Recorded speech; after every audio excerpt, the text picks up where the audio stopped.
Sunt eu, vampirul Edward. Iar voi sunteți invitații mei în singura casă unde se întâmplă cea mai tare petrecere de Halloween.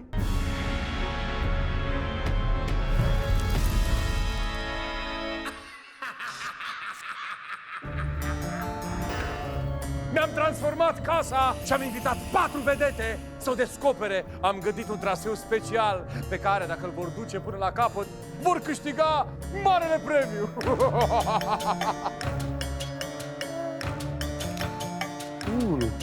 Pleacă, bă.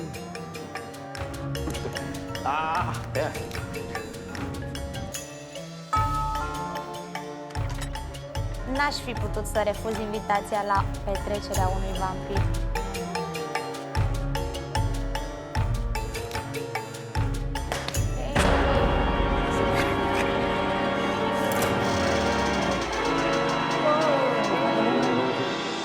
Soy un hombre muy honrado. De me gusta lo mejor. Las mujeres no me falta ni el dinero ni el amor. Ay, ay, ay, ay. Ay, ay, mi amor. Ai, vivor! Eu n-am venit cu bucuria aia pe care o ai când te invită cineva drag. Am venit așa destul de înfricoșați toți și destul de ok. Salut, vampirule, deci hai să vedem ce urmează. Bine ați venit! Dați-mi voie să mă prezint, mă cheamă Edward. Sunt un vampir. Și este Relu, asistentul meu. Relu, vreau confeti. Vreau să explorați casa mea, pentru că am transformat-o pentru voi. Și dacă veți trece prin toate încăperile și veți ajunge la final, veți câștiga 50.000 de euro. Aveți 90 de minute la dispoziție să ieșiți din casa mea. Distracție plăcută. Lucrați în echipă, dragii mei! Mai ești aici? Opa! În sfârșit, vedetele au înțeles că au ajuns la un escape room. Trebuie doar să-și dea seama de ce sunt desene pe pereți, colivii atârnate și mai ales fiole cu sânge pe măsuța de cafea.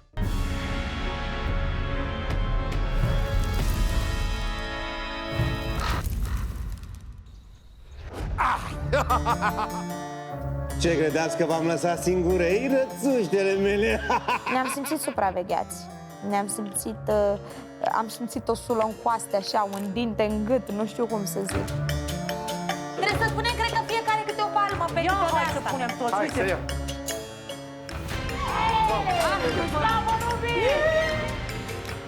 Liliac de culoarea ierbii, semilună, sângerie, cruce neagră. Oare trebuie să bem fiecare câte o grupă de aia de sânge? Sănătate! Stai un pic, asta a fost așa de încălzire, ne-a luat ceva ușor, sigur urmează ceva din ce în ce mai greu, mai rău, mai urât, mai întunecat, mai... Cât de marfă e! Da, biroul meu e un pic mai special. Aici trebuie întâi să folosească indiciul găsit în camera anterioară și să descifreze un dulap, să se joace cu niște tablouri ale unor cunoscuți prieteni de-ai noștri și apoi să se așeze pe scaunul electric de relaxare. E prototip. Sper să le placă.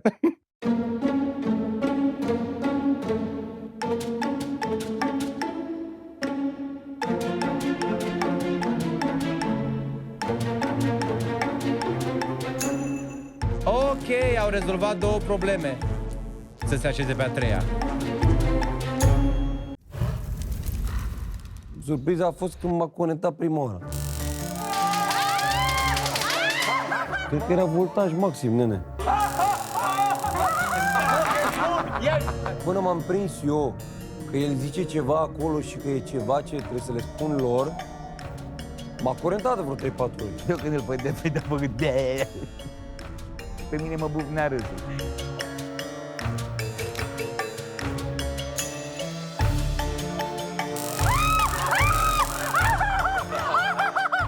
De nu au băgat la curent prin mine, de...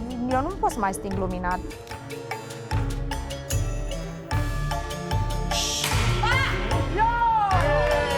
Au reușit să iasă din această cameră.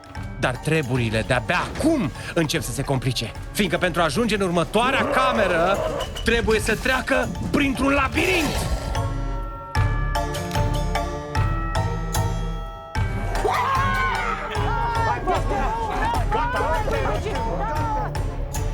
Trebuie să mergem înăuntru. Și în timpul ăsta s-auzeau toate nenorocirile din parteral. Hau, dai, omoară! Mihaela, striga într-una. Bă, ce se întâmplă, mă? Mă, dar ce se aude aici?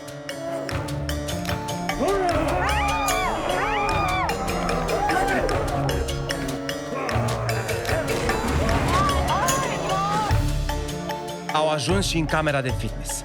Dar ca să nu rămână după gratii, au nevoie de o cheie pentru a descuia lacătul ce-i ține închiși. Apoi trebuie să facă legătura între bicicletă și o masă plină cu șerpi și, nu în ultimul rând, să-și dea seama ce îi place și ce nu unui vampir. Oare reușesc sau rămân cu mine? Ia să vedem!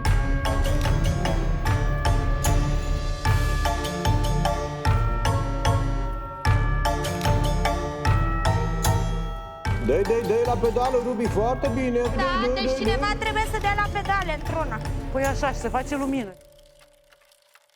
Aoleu! Ia zi! Bă, ești prost și acolo un șarpe.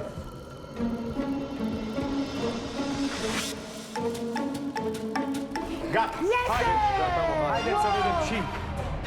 Stai că eu am adrenalină în mine abia acum. Bravo, Pavel. Băi, sunt mândră de tine de nu mai spun. Bravo! În faza aia, eu am fost erou. Vampirul iubești. Halloween-ul, uite-l aici. Halloween-ul. Vampirul urăște, stai să te faci. Usturoiul, sigurul. Da. Și facturile mari la Facturile mari la lumină.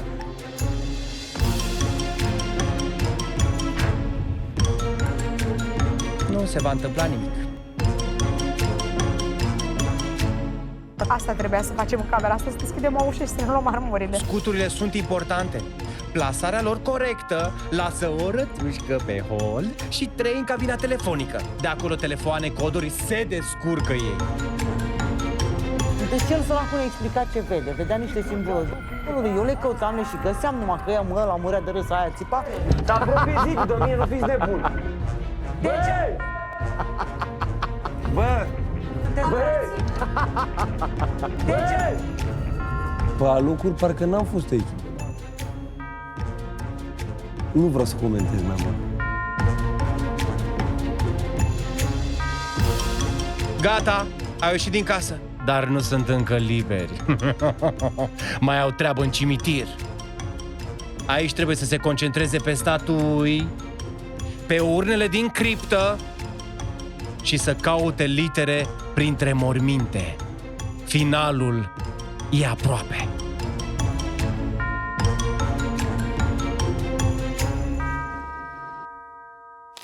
Bă, i-a rupt capul, ești prost? Ce a făcut? Nu cred așa ceva. Relu, ce a făcut cu decapitarea asta a fost să seteze un bun exemplu.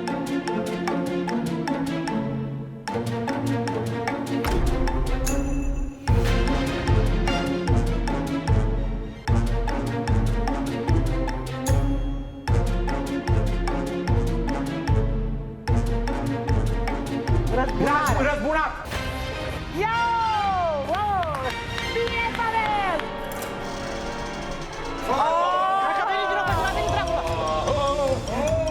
Sunteți în fața unui premiu colosal 50.000 de euro, care momentan nu sunt ai voștri, pentru că trebuie să-i jucați la un joc de blackjack. Ascultați-mă! Hai! Dă-mi!